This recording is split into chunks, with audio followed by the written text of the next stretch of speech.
Ni kisah klien aku, Ramli bukan nama sebenar, yang pernah panik sebab tak ada sistem. Dia ingat dah okey, gaji masuk tiap-tiap bulan, tak pernah miss bayar komitmen. Dia pun rasa hidup dia stabil lah kan. Sampai satu hari, kereta dia ni rosak besar. Bukan rosak biasa, 4,000 kena keluar cepat. Masa tu baru dia sedar, dalam bank memang ada duit, tapi duit tu semua dah ada function. Bayar rumah, bayar bil, belanja bulan tu lah kan. So nak tak nak kena guna kad kredit. Bukan sebab dia tak kerja kuat, bukan sebab dia tak pandai, sebab dia tak ada sistem simpanan yang khusus.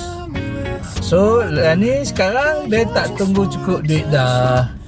Dia pandai dah, dia asingkan duit dulu, sikit pun tak apa, janji jalan.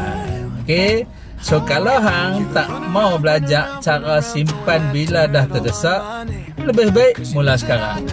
DM aku, komen, jom plan. Kita susun cara yang paling simple, ikut kemampuan hang.